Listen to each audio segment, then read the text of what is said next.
तो मैं समझता हूं कि इंडियन रेलवे में ऐसा कोई यूनियन नहीं था जो ओपीएस के मुद्दे पे चुनाव लड़ रहा नहीं था। सभी लड़ रहे थे चुनाव, लेकिन जैसा चुनाव खत्म हुआ उसको ओपीएस को सबने भूल गए। और एनएफआईआर के affiliates south east central railway मजदूर कांग्रेस हो या कोई भी एफिलेट हो इंडियन रेलवे में, वही ओपीएस के लिए आज भी लड़ाई लड़ रहा है और आगे भी लड़ेगा।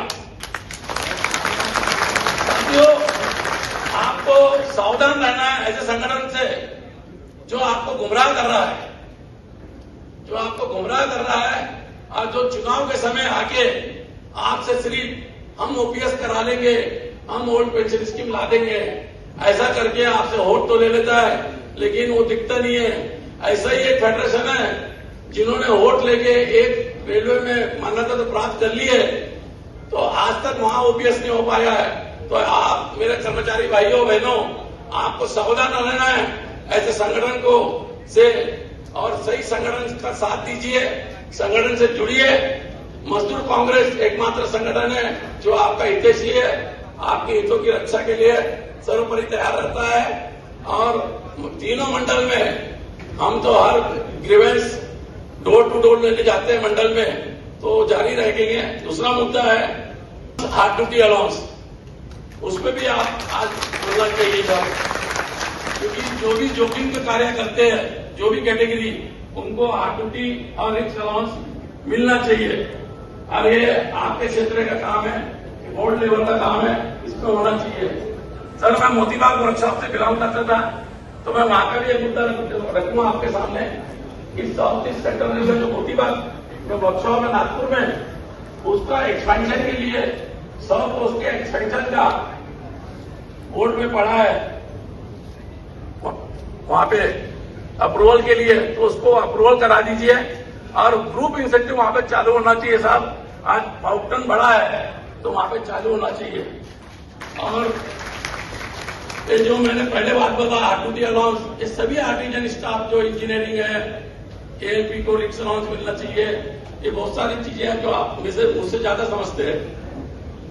वर्कशॉप में 2 चीजें होना चाहिए सर।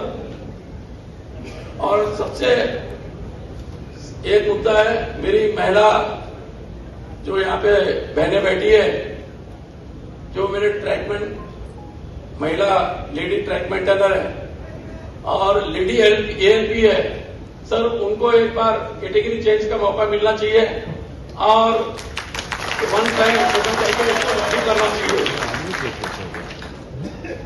ट्रैक मेंटेनर को 42 ग्रेड पे तक जाना चाहिए।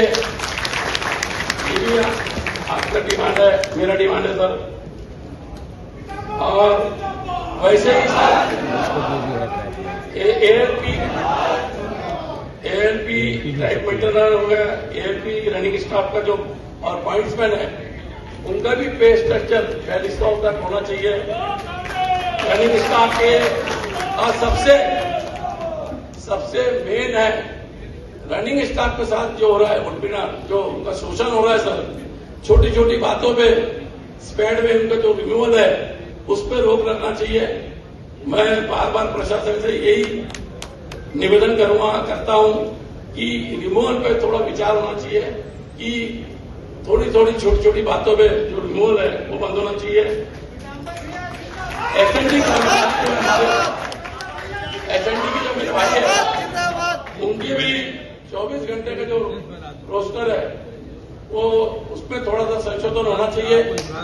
और ज्यादा समय न लेते हुए, ये जो मेरा वक्तव्य था, भाषण था, स्वागत भाषण था, लेकिन थोड़ा सा आगे पीछे हो गया, उसके लिए मैं क्षमा चाहूंगा आप लोगों से। और यहाँ पे इतनी तादाद में आप सुनने आए, तो हमारे महामंत्री को अच्छे से गौर से सुनिए और उसको अपने साथियों को बताइए, अपने सेक्शन में जाके, अपने स्टेशन में जाके, कि एनएफआईआर और एससीआरएमसी क्या कर रही है आप लोगों के हितों के लिए।